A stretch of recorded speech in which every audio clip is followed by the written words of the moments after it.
puffins everywhere. This video is sponsored by Wondershare Recoverit. I'd heard several stories of how close puffins can get on Lunga, so I was really taking that into consideration when I was picking out the gear to bring for this trip. There are many places you can get a boat to Lunga from, but we were actually on a camper trip in our camper van here on the Isle of Mull, and I do have a video on that, so go check that out next if you haven't seen it. So I've jumped on a boat from Ulva Ferry on the west coast of Mull. So Lunga is the largest of the Treshnish Islands. It's been inhabited by people since the Bronze Age. Now though it's a triple SI and it is one of the best places in the UK to watch puffins up close. My boat trip was a bird specific one, so we didn't do any other landings. They did take us up close to Staffa Island, which is an amazing island which has this crazy rock formations. It's hard to believe that they're actually naturally formed.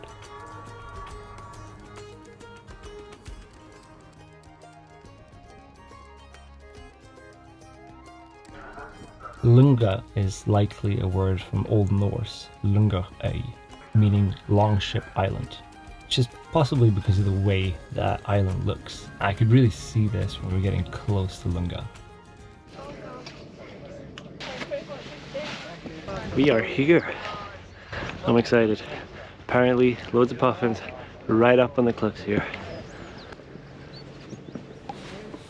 Even though I knew that I was going to have a lot of close encounters, I could not see myself leaving behind the 150 to 400 with the built-in teleconverter of 1.25, making it 500mm f 5.6 or 1000 equivalent in full frame. Even though I was going to get close to puffins, this lens was a must. And I was really thinking that I would get some really close-up portrait images of the puffins. A little bit of a climb up. Ooh. Wheat deer's right above.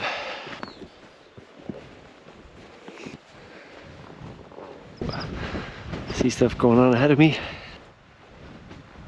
I was bringing with me two OM1 bodies, and I thought that this lens, the 40 to 150mm f2.8, was going to be my workhorse for the trip. Equivalent is 80 to 300mm in full frame. It's ideal for when you get a bit close to the animals, and also you can zoom back and include more of the environment.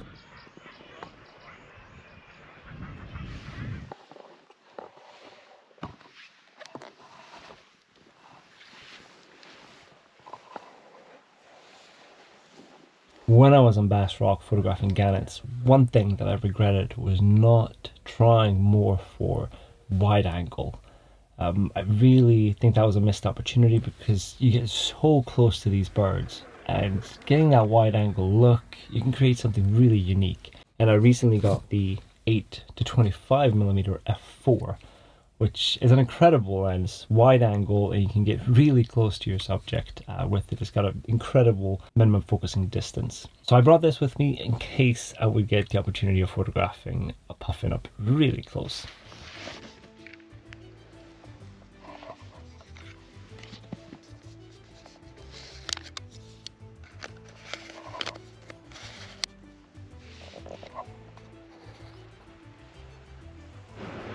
This is just unbelievable. Puffins and fulmars flying back and forth right over my head.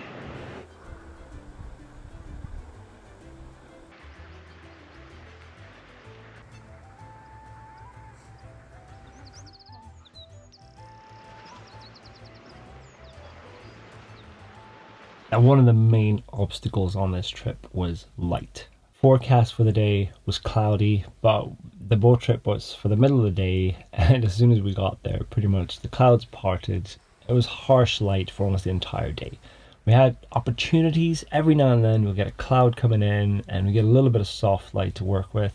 So I would just make sure that whenever that came in, I would just position myself one place, take as many photos as I could, and not waste that time walking around. The harsh light ruined a lot of shots, but you do have to just try to make the best of it.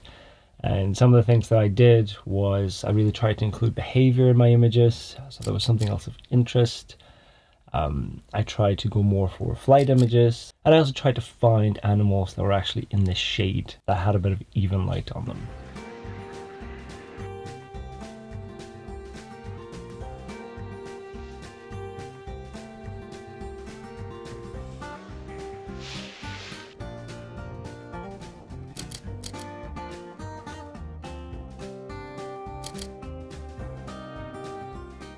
During my time as photography has been a hobby and grown into so much more, I have lost photos 3 times.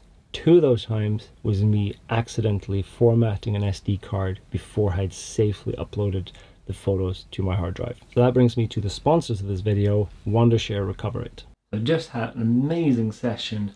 I have over 1500 images on my SD card of grey wagtails and dippers. I'm going to do a test. I'm going to format them, and then I'm going to see if Wondershare Recoverit can get them back.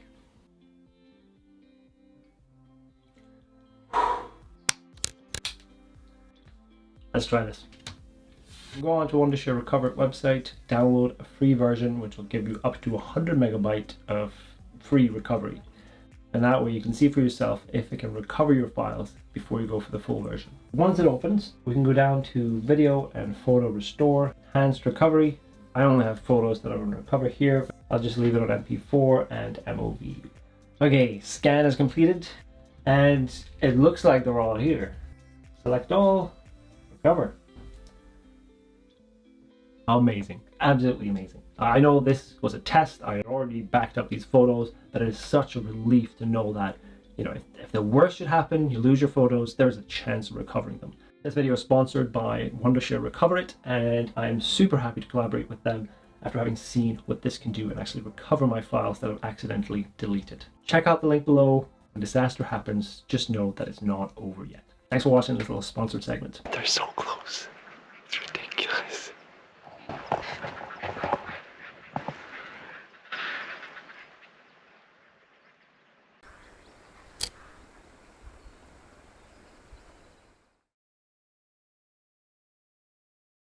It's so hot. And the light is so harsh. When we were getting the boat out here, it was cloudy and nice. The sun has come through and it is roasting. It's just the harshest light. But just gotta try work what we have.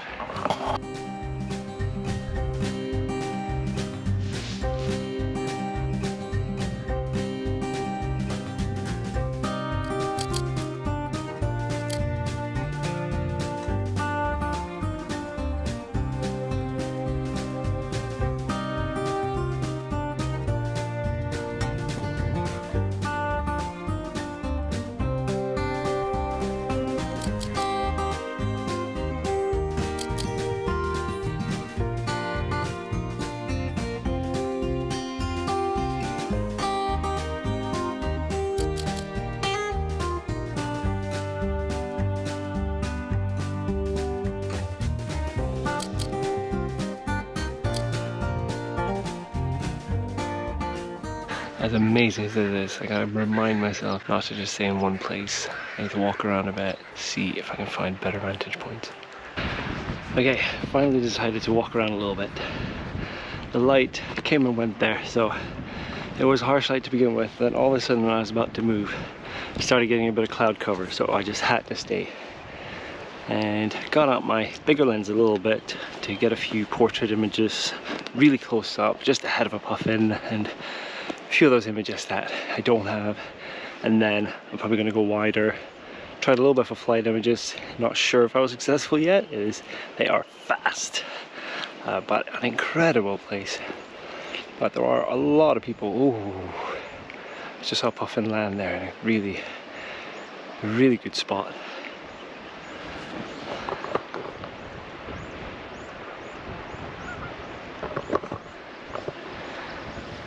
Anyways, light is harsh now, so I'm going to take the opportunity to walk around a bit and see if I can find some other good locations. It's a bit, I like it in the beginning there. I like that first cliff, you get really close, but it's also the first place where new people come ashore and it's a lot of activity, and some people walk right up to the edge and spook them, so I'd rather not be there the whole time.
I'm really glad that I had the 150 to 400 with me, and it is the lens that I actually ended up using the most, which kind of surprised me. But I used it the whole time on the boat coming out there. Something I love to do is just, you know, on any boat trip I go on where there's a potential for birds or anything like that, or cetaceans, I will have a camera ready. And this lens was also something I used portraits, but also for birds in flight, because often the birds were quite far away in flight. It was really handy to try and kind of find the bird in my frame and try and get focus on it way before I was actually going to take the image, so I could try and keep focus on it as it come in, and then as it comes close enough to me, I fire off a burst of images and try and get my shot.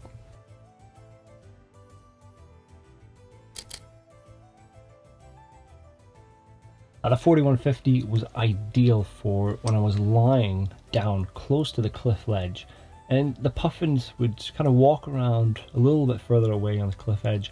I was always careful to lie down a little bit away from them, and if they were going to come close to me, it was always up to them. You know, I would push it. So this lens was then ideal. The 150mm meant that I could get close to them, but also if something came closer to me, I could zoom back, I could include more of the environment, and it's just a super versatile lens. So I find myself using this lens a lot in those situations, and a little bit for flight images as well.